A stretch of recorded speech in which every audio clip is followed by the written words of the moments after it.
Buongiorno e benvenuti a Cosa c'è di nuovo, notizie dal web e non solo di oggi, sabato 13 agosto.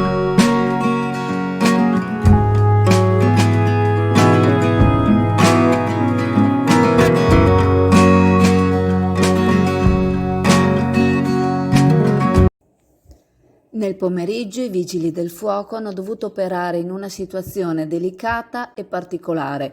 Un uomo non più giovanissimo nei pressi di Piazza Todaro Sottomarina, cadendo in modo autonomo con la bicicletta, si è infilzato la leva dei freni sul bicipite. I medici intervenuti hanno valutato di non estrarre l'oggetto dal braccio per il pericolo che avesse compromesso qualche arteria. Pertanto i vigili del fuoco hanno dovuto tranciare la leva del cambio dal suo alloggiamento, facendo molta attenzione per non provocare ulteriori lesioni al braccio del malcapitato. Si è trattato di uno di quegli incidenti che possono capitare a chiunque. Scendendo dal marciapiede in sella alla bici, questa è scivolata e il manubrio ha fatto un movimento improvviso, facendo perdere stabilità al settantenne che si è ritrovato così incastrato e bisognoso di soccorso. Per la delicatezza dell'intervento, che interessa muscolo, osso e apparato venoso, l'uomo è stato portato all'ospedale all'Angelo di Mestre, dopo che il braccio è stato bloccato in modo da non far muovere il corpo estraneo. Durante le operazioni di soccorso l'uomo si è mantenuto abbastanza tranquillo, nonostante l'incidente inusuale.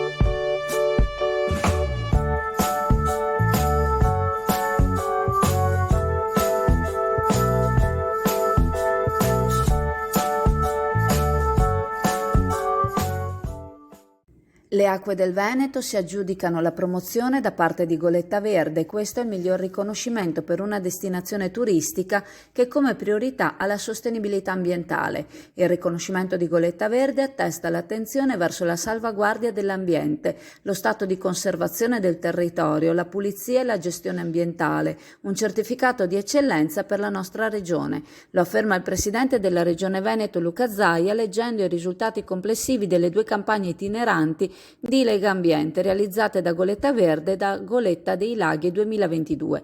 In Veneto sono stati campionati e monitorati 11 punti e in nessuno di questi sono stati rilevati parametri di inquinamento oltre i limiti di legge. Tutti in regola quindi. Oggi, nel cuore di una stagione turistica che sta riprendendo quota, dobbiamo pensare anche ad uno sviluppo sostenibile, ha concluso il governatore. La Costa Veneta, premiata con le bandiere blu, assieme ai laghi che quest'anno si sono aggiudicati le vele blu di Legambiente e di Touring Club, rappresentano il nostro grande patrimonio naturale che ci pone ai vertici del turismo nazionale con 72 milioni di presenze all'anno.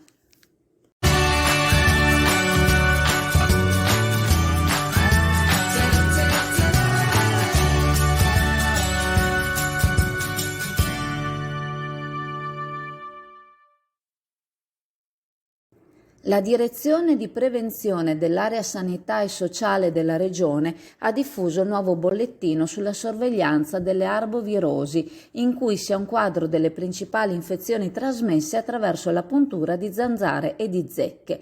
Per quanto riguarda il virus West Nile, la situazione climatica si è dimostrata favorevole per la diffusione del virus, che vede nell'acqua stagnante l'habitat adatto per la riproduzione dell'insetto, che ha colpito infettando 136 persone nella regione Veneto. La regione interviene per prevenire la diffusione del virus in collaborazione con i comuni, con le prefetture, con i consorzi di bonifica, con l'Istituto Zooprofilattico Sperimentale delle Venezie e con le aziende ULSS. I programmi che vengono attuati dai comuni consistono nella rimozione delle larve di zanzara facendo manutenzione nelle aree dove c'è il rischio che queste prolifichino.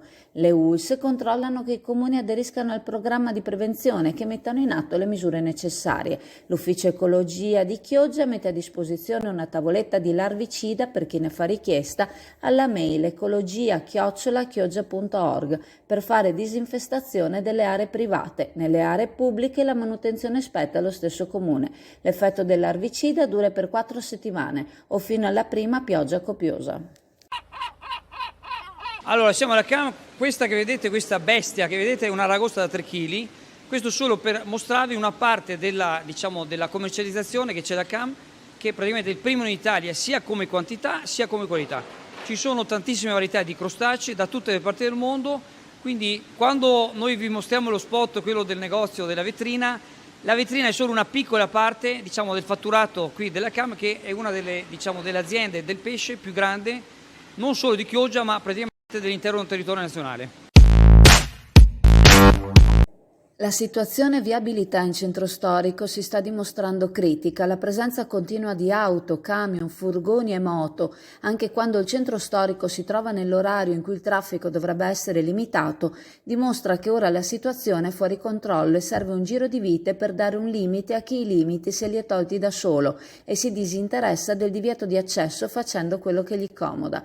Per il momento, anche se tutto sembra tacere attorno alla ZTL, a quanto ci informano voci vicine all'amministrazione, le cose non sono ferme, tutt'altro. Il primo passo dovrà essere, come si era già parlato con l'amministrazione precedente, registrare il database con tutti i nominativi degli aventi diritto all'accesso e poi si partirà con una fase sperimentale in cui si vedranno emergere le criticità del sistema a cui si dovrà porre rimedio.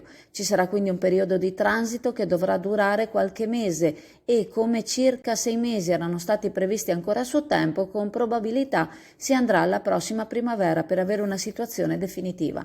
Dalle voci che circolano, quindi, l'amministrazione non vuole tergiversare, ma vuole mettere in atto questa misura che ormai per Chioggia si sta dimostrando indispensabile. Necessario portare avanti il progetto iniziale con le modifiche del caso e soprattutto con la ricerca di parcheggi, in quanto le auto, si voglia o non si voglia, continuano ad esistere. Se non potranno rimanere in corso del popolo, da qualche parte dovranno pur essere parcheggiate.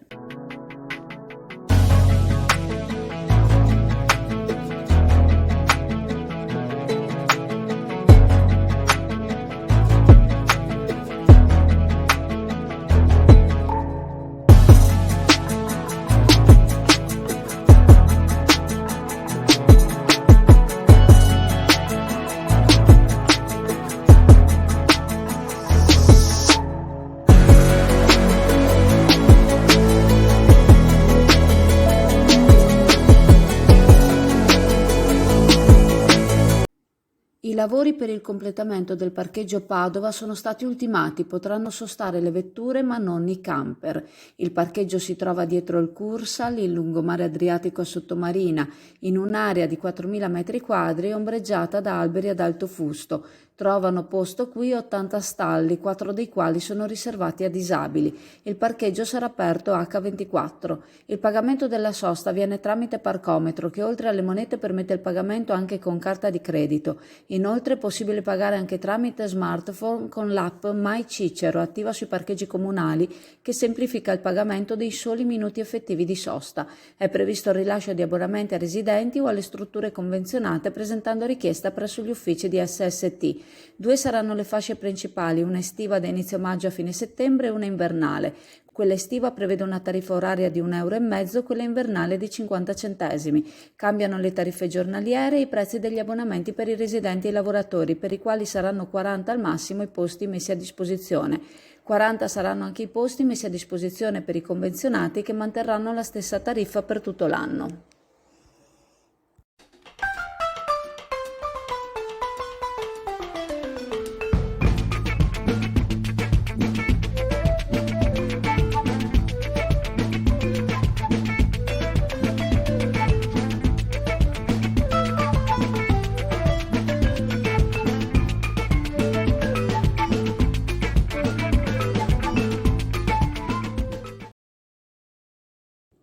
Ricordandovi che la farmacia di turno oggi, sabato 13 agosto, è la farmacia Amati Nicolini in Corso del Popolo a Chioggia, vi ringrazio, vi saluto e se volete ci vediamo in negozio alla cartoleria Pegaso a Borgo San Giovanni. Ciao a tutti!